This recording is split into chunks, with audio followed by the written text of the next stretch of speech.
இது எப்படி நான் நைஸ். லேர்ன் பண்ணேன் அப்படின்னு கேட்டிங்கனாக்கா, I am studying start with magic in 7த் ஸ்டாண்டர்ட் ஆக்சுவலி. ஓகே. அப்போ மேஜிக் சின்ன சின்னதா பண்ணுவேன். யாராவது பண்ணா சும்மா சீன் போடுவாங்கல்ல. அப்போ ம். அதே போடுவேன். அப்போ ஒரு ஒரு கயிறுலாம் வாங்குனா கட் பண்ணி, ம். முடிச்செல்லாம் போட்டுட்டு, அப்புறம் மாஸ்க் கிரியேட் பண்றது. ம். தெரியுது நம்ம 2, 3 மேஜிக் தான். ஆனா அத வச்சு பெருசா சீன் போடுவோம். நம்ம சுத்தி எப்பயும் ஒரு கேங் அப்பயே நம்ம ஃபார்ம் பண்ணியிருப்போம் நம்ம. தென் ஆஃப்டர் தட் அது கொஞ்சம் ஸ்டாப் ஆச்சு. ஏன்னா நமக்கு அதுக்கப்புறம் டெவலப்மெண்ட் இல்ல. யாரையும் பார்க்க முடியல. ஒண்ணும் செய்ய முடியல. ம். அப்புறமா நான் 12த் வந்தாச்சு நான். 12த் ஃபெயிலு. ம். ஸோ 12த் ஃபெயில் ஆன பிறகு எனக்கு என்ன பண்றதுன்னு வந்து தெரியல. ரைட்.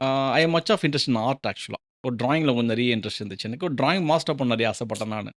அப்ப 12த்ல வந்து நானு ஃபெயில் ஆனதுனால, தென் வேற ஏதாவது ஒண்ணு கத்துக்கலாம்னு சொல்லும்போது, ஓகே மேஜிக் நல்லா வருமே, அத பத்தி ட்ரை பண்ணலாம்னு சொல்லும்போது, எங்க அப்பாகிட்ட போய் சொன்னேன். அப்பா இந்த மாரி ம். நான் பண்றதா இருக்கேன் அப்படின்னு. அப்ப யாரெல்லாம் மேஜிக் சொல்லி தராங்கன்றது எங்க அப்பா அப்ப தேட ஆரம்பிச்சாரு. Right. So that time found for the mister மோகன்.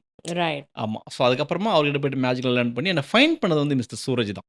So super. ஒரு மேஜிக் ஹவ் டு ஒரு டெலிவர் ஆர்டிஸ்ட்டா. ஆர்டிஸ்ட்டா வந்து ம். எப்படி டெலிவர் பெர்ஃபார்மரா. பண்றது, அந்த மாரி வந்து அவர் என்ன ஷைன் பண்ணது வந்து அவர் தான். சூரஜ் அவர்கள். ஆமா. Then fantastic. After that I travel with the magic more than 25 years.